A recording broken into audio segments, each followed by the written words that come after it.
Հայաստանի վարչապետը զանգահարել է Ռուսաստանի նախագահին, այդ մասին հայտնում է Կրեմլի մամուլի ծառայությունը։ Հայկական կողմի նախաձեռնությամբ հեռախոսազրույց է տեղի ունեցել Վլադիմիր Պուտինի եւ Նիկոլ Փաշինյանի միջև, ասվում է հաղորդագրության մեջ։ Երկրների առաջնորդները քննարկել են երկկողմ հարաբերությունների հետագա զարգացմանը վերաբերող հարցեր, այդ թվում համագործակցությունը տնտեսության, էներգետիկայի եւ տրանսպորտի ոլորտներում։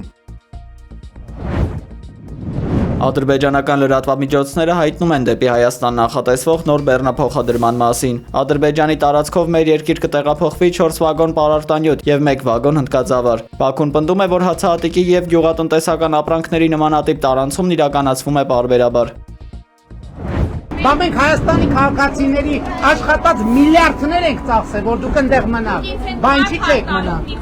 Ես ձեզ հետ կխոսամ տենց։ Ես տենց կխոսամ ձեզ հետ տենց։ Արցախցի երիտասարդ կնոջ ու նրա անչափահաս երեխայի վրա մատ թափ տալու եւ բղավելու Հայաստանի վարչապետի արարքը հրաժարվել է մեկնաբանել արդարադատության նախարարը եւ վստահեցրել, որ կաշկանդված չէ։ Մեր գործընկերները Սրփուի Գալյանին հարցրել են իրավունքի տեսանկյունից, խնդիր տեսնում է նախարարը, թե ոչ վարչապետի պահվածքում։ Գալյանը հիշեցրել է դեպքից ժամեր անց հանրային ճնշման ներքո Նիկոլ Փաշինյանի հրապարակային հայտարարությունը։ Վարչապետը հրապարակում է արել այդ միջադեպի հետ կապված եւ կարող եք օրինակ մեջբերել վարչապետի հրապարակումը ինչի մասն է խոսքը ներողություն խնդրելու մասին։ Հիմա դա հարց է, թե պնդում է, թե ինչ է։ Ես հայտնվեք, ինչ կանեք, այդ ներողությունը կընդունեիք որպես նաև մայր։ Ես կմտածեի ինչ անել եւ նույնն էլ խորհուրդ եմ տալիս այդ կնոջը։ Ինչու ենք անում, լավ ենք անում։ Հայաստանի արտգործնախարարի պատասխանն է քաղաքացիներին պատերազմով վախեցնելու հարցին։ Արարատ Միրզոյանը չի կարծում, թե քաղաքացիական պայմանագրի ղեկավար վարչապետ Նիկոլ Փաշինյանը շանտաժ է անում Հայաստանի բնակիչներին, երբ հայտարարում է. Ելնելու է պատերազմ սեպտեմբերին ու աղետաբեր պատերազմ։ Եթե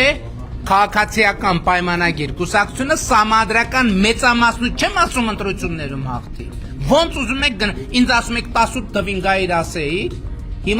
հիմա ասում եք։ Շանտաժ կա, ես այդտեղ շանտաժի էլեմենտ տեսնում եմ, ոչ։ Ինչու ենք անում, լավ ենք անում, դա մեր քաղաքական առաջարկն է, տեղավորում օրենք խառնում է բոլորովին։ Իդեպ արդարադատության նախարարին խորհրդարանում այսօր հարցրել են հնարավոր նոր պատերազմի մասին վարչապետ Նիկոլ Փաշինյանի հայտարարությունները Հայաստանի ինքնիշխանության դեմ վերբալ հանցագործություն չեն։ Վստահ եմ, որ հանցագործություն չէ։ Շուտով հնարավոր է մեր երկրի ու Թուրքիայի կրթական ոլորտները համագործակցեն։ Արտգործնախարար Արարատ Միրզոյանի փոխանցմամբ ներկայումս քննարկվում է երկու երկրների բուհերում ուսանողների համար հատուկ կրթաթոշակներ սահմանելու հնարավորությունը, ինչը կարող է երկու երկրների միջև երկխոսության մշակութային եւ հումանիտար կարևոր բաղադրիչներից մեկը լինել։ Երկու երկրների բուհերում միմյանց ուսանողներին կրթաթոշակներ Դոնալդ Թրամփը հայտարարել է, որ Իրանի հետ շատ հաջող բանակցություններ է ունեցել, որից հետո հրահանգել է ԱՄՆ զինված ուժերին 5 օրով հետաձգել երկրի էներգետիկ ենթակառուցվածքների վրա հարվածները։ Թրամփի խոսքով նա արդյունավետ զրույցներ է ունեցել Մերձավոր Արևելքում թշնամական գործողությունների ամբողջական լուծման վերաբերյալ։ Washington Post-ը հղում անելով ԱՄՆ-ի եւ Իսրայելի անվտանգության պաշտոնյաներին հայտնել է, որ Իրանի գերագույն առաջնորդ Մոջթաբա Խամենեին վիրավոր է, մեկուսացված եւ չի արձագանքում հաղորդագրություններին։ Ըստ Իսրայելի պաշտոնյաների, Իսլամական հեղափոխության պահապանների կորպուսը եւ որոշ կրոնական գործիչներ ուժեղացրել են իրենց վերահսկողությունը երկրի նկատմամբ։ Կենտրոնական հետախուզական գործակալությունը, իսրայելական Մոսադը եւ այլ հետախուզական գործակալություններ աշխատում են Խամենեին գտնելու ուղղությամբ։ Նա հանրության առջև չի հայտնվել երկրի գերագույն առաջնորդ հռչակվելուց ի վեր։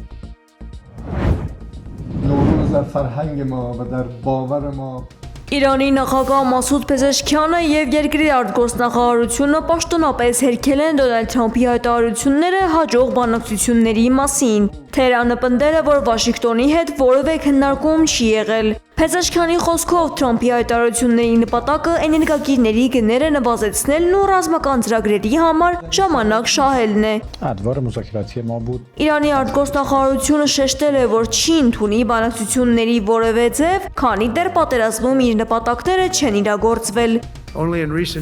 Չնայած Իրանի կոշտ հերքումներին Թրամփը հայտնել է, որ վերջին բանակցությունը եղել է հենց 3 երեկոյան եւ չի հասկանում, թե ինչ տեղեկություն է տարածել իրանական մամուլը։ Նավթի համաշխարհային շուկան արդեն արձագանքել է ԱՄՆ նախագահի խոսքերին։ Բանակցությունների հնարավորության մասին լուրերի ֆոնին նավթի գները սկսել են նվազել։ Սակայն ռազմական լարվածությունը չի թուլանում։ Քուվեյթի օդային տարածքում ամերիկյան F-15 կործանիչ է խոցվել։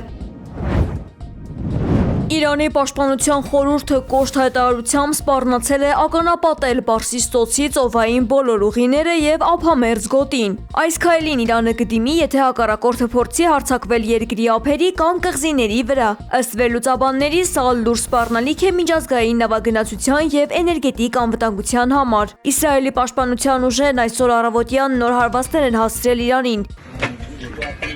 Թեհրանի հյուսիս-արևելքում հարձակման է ենթարկվել Իրանի պաշտպանության նախարարության էլեկտրոնիկայի արտադրության շենքը։ Օդային հարվածի հետևանքով շինությունն ամբողջությամբ ավերվել է, ինչից հետո տարածքում խոշոր հրդեհ է բռնկվել։ Կողմերը շարունակում են փոխադարձ հարվածել եւ սպառնալ միմյանց։ Թավրիզի վրա իրականացված հարձակման հետևանքով զոհվել է 6 մարդ։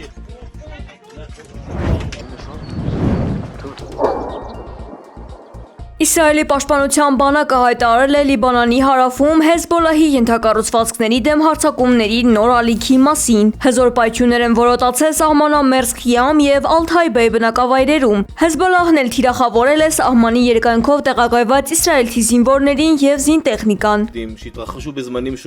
Իսրայելական կողմը զգուշացրել է, որ Իրանի եւ Հեզբոլահի դեմ գործողությունները դեռ երկար կտևեն։ Իսրայելի բանակի խոսնակը նշել է, որ առջևում դեռ շաբաթների պայքար կա։ Ըստ նրա, նպատակը Թեհրանի վարչակարգի եւ նրա դաշնակիցների թուլացումն է Իսրայելի քաղաքացիների անվտանգությունն ապահովելու համար։ Իսրայելական հրամանատարությունը նաեւ ծրագրել է ընդլայնել իր վերահսկողության գոտին Լիբանանի տարածքում։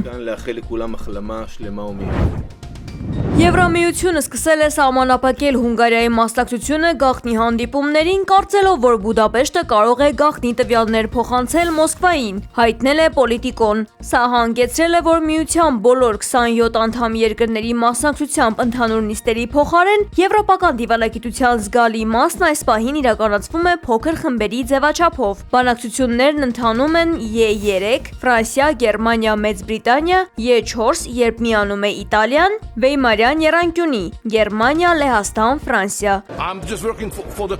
Հունգարիայի վարչապետ Վիկտոր Օրբանի կառավարությունը սերտորեն շփվում է Ռուսաստանի հետ, հայտնել են եվրոպական աղբյուրները Washington Post-ին։ Նրանց խոսքով երկրի արտգործնախարար Պետեր Սիարտոն օգտագործել է միության անդամ այլ երկրների ներկայացուցիչների հետ հանդիպումների ընդմիջումները Ռուսաստանի արտգործնախարար Սերգեյ Լավրովին զանգահարելու համար։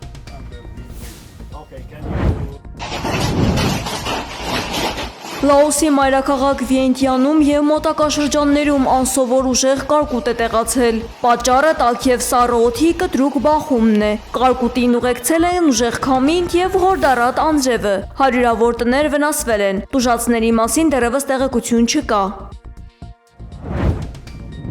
Միջազգային փաստաբան Ռոբերտ Ամստերդամը բացնամակով դիմել է Եվրախորհրդարանի նախագահ Ռոբերտա Մեցոլային, կոչ անելով քննարկել անկախ փաստահավաք առաքելություն ստեղծելու հարցը, որը կուսումնասիրի Հայաստանում ժողովրդավարական կառավարման, դատական անկախության եւ կրոնական ազատության ներկայվիճակը։ Նամակում միջազգային փաստաբանը նշել է, որ Նիկոլ Փաշինյանի վերջին հայտարարությունները հայ առաքելական եկեղեցու վերաբերյալ չեն արտացոլում հայ ժողովրդի ճնշող մեծամասնության տեսակետները։ Ըստ Ամստերդամի միջազգային իրավաբանների խումբը իրենց վերջին զեկույցում մանրամասն փաստագրել են եկեղեցու ներքին գործերին կառավարության միջամտությունը, հոգևորականների կալանավորումները, պարակտիչ նախաձեռնությունների խրախուսումը եւ դատական անկախության համատարած էրոզիան։ Ըստ Ամստերդամի, զուգահեռաբար սրվում է նաեւ քաղաքական իրավիճակը ընտրական գործընթացների համատեքստում։ Ուժեղ Հայաստան կուսակցության առաջնորդ Սամվել Կարապետյանը, որը շուրջ 200 օր պահվել էր կալանավայրի խիստ պայմաններում, այժմ գտնվում է տնային կալանքի տակ։ Փաստաբանի պնդմամբ, քանի որ դատարանը